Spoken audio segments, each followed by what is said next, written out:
I want you to imagine something for a second. Imagine you're hiking up a mountain. It's a steep trail, really rugged, the kind that just makes your legs burn looking at it. And on your back, you're carrying this huge hiking pack. It's massive, and it's filled with rocks. Oh, wow. Okay. Just heavy, useless rocks. Yeah. The straps are digging into your shoulders. The weight is pulling you back with every step. You're completely exhausted. I'm getting a backache just picturing this. Well, here's the crazy part. For the last, say, 5 miles, you've been walking right next to a pickup truck. It's going to the exact same place you are.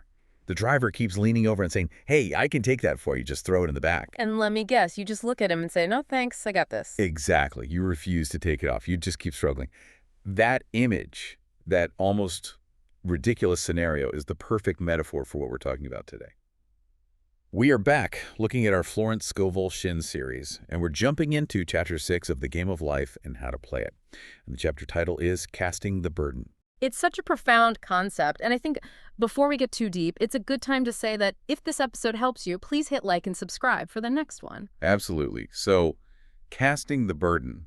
When I first read that, I have to be honest, it sounds a little old-fashioned. Well, it is. A little biblical, maybe. It's directly from the Psalms, actually. But what Shinn does, and this is what's so brilliant about her work, is she takes these ancient spiritual ideas and she treats them like laws of physics. It's not about being moralistic. She's saying that life is a game, not a battle.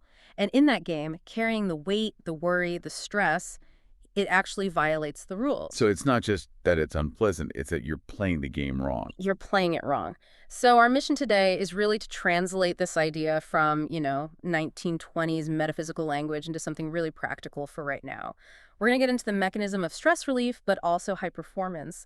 We'll look at psychological studies on rumination, ACT therapy, even a bit of stoicism.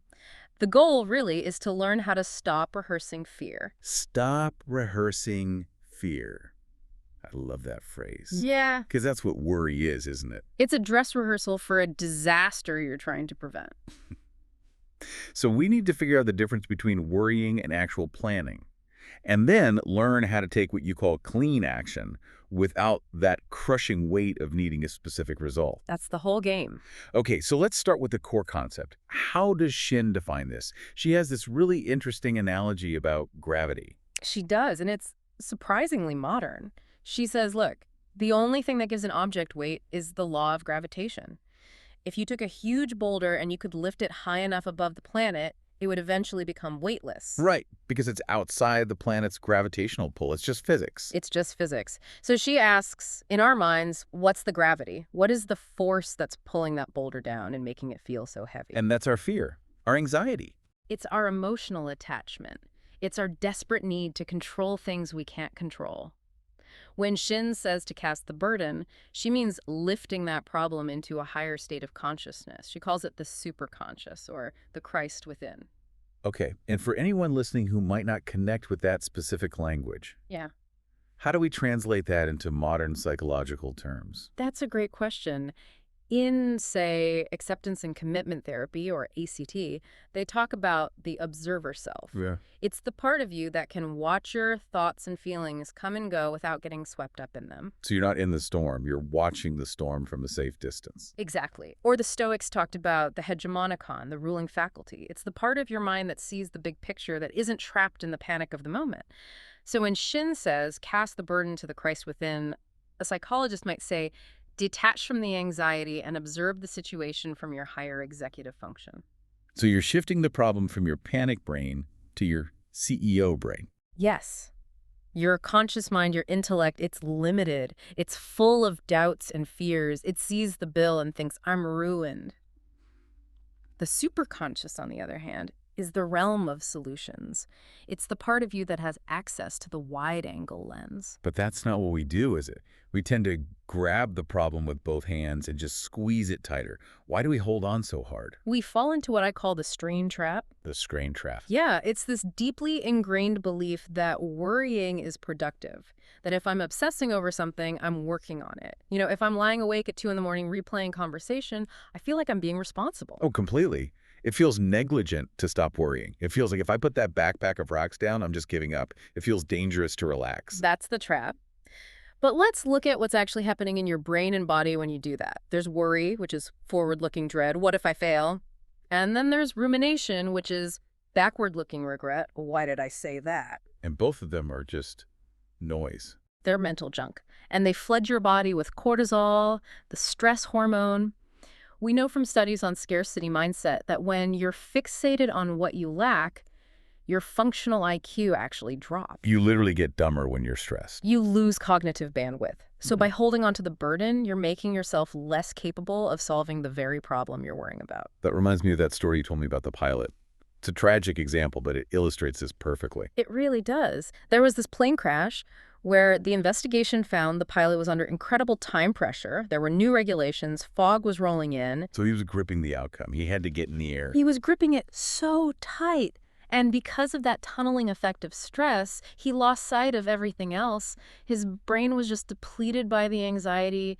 He missed some critical cues, made a basic error, and it was a disaster.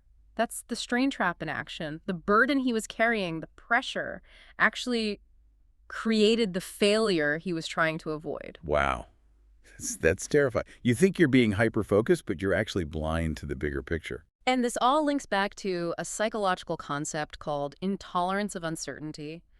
We hate not knowing. We'd rather invent a catastrophe in our minds than just sit with the unknown. And Shinn calls that distorted imagination. Exactly. We're using our creative power to build nightmares because at least a nightmare feels certain. So if we boil it down, if we translate casting the burden into just plain, simple English, what is it? It's a stop rehearsing fear. Stop trying to play God with the outcome. Hand off the responsibility for the result so you are free to handle the action that's right in front of you. You're saying, the destination isn't my job right now. This one step, that is my job. Okay, I can hear the objection already. Someone's listening to this and thinking, wait a minute, so I can sit on the couch and do nothing. Just Jesus take the wheel while I take a nap. And that is the absolute #1 misconception. Because if I have a deadline, I can't just wish the report gets written. No, and Shinn is very clear on this. She says, man must make the first move. This is not about being passive. It's about a different quality of action. A different quality. Yeah. Okay, break that down. What's the difference? We can call it dirty action versus clean action. Dirty action. Dirty action is what you do when you're still carrying the burden. It's frantic. It's fueled by fear. It's constantly refreshing your email to see if you got the job. It's double texting someone because you're anxious. So it's trying to force a result. It's trying to force it. It's checking, controlling, manipulating. It's exhausting, and it usually repels the very thing you want. And clean action. Clean action is intuitive. It's calm. It's focused only on the immediate next step. It's preparing the presentation because that's the work, not because you're terrified of getting fired. It's sending the one text and then putting your phone down. Clean action is efficient. It comes from a place of trust. You mentioned a psychological term for this, implementation intention. How does that fit in? It's a perfect example of clean action. It's from the work of Peter Gollwitzer. An implementation intention is just a simple if-then plan. If it's 5 o'clock on Monday, then I will go to the gym. It sounds so simple. It is, but it's incredibly powerful. You've automated the decision. You don't have to debate it all day. You've cast the burden of making that choice in the moment. Compare that to spending all day worrying, should I go to the gym? I'm tired, maybe later. That's the burden. The if-then plan is the clean, decisive action. This reminds me of one of the best stories from this chapter, the story of the woman and the piano. Oh, it's a perfect example. It's so mundane, but it shows how panic literally blocks the solution. So the story is this woman has a problem. She's been given a new piano, but her small apartment already has an old one in it, and the new one is arriving, like, today. The truck is on the way. She's in a total panic. She has no idea what to do with the old one. Right. So the burden is the fear of that chaos. The movers showing up, nowhere to put the new piano. She's just imagining this whole disaster scenario. She's completely in the grip of the strain trap. So she remembers Shinn's teaching. She stops herself, takes a breath, and she makes the statement, I cast this burden on the Christ within, and I go free. And that's the key. She consciously decides to stop trying to figure it out with her panicked mind. She lets go. And what happens next is just wild. It's amazing. Moments later, the phone rings. Just moments later. Yeah. It's a friend who asks, completely out of the blue, Hey, do you happen to know anyone who's renting out a piano? That sounds like a miracle. It sounds too good to be true. It does, but let's look at the mechanics, not the magic. The friend was already looking for a piano. The woman had a piano she needed to get rid of. The solution already existed in the world. Right. The friend didn't magically need a piano just then. No. But the woman's panic was like static on the radio. It was blocking the signal. If she'd been running around frantically calling movers, she might have missed the call. By casting the burden, she quieted the noise. She cleared the channel so the solution could come through. She stopped transmitting static and started receiving the signal. That's a perfect way to put it. Okay, let's make this really practical.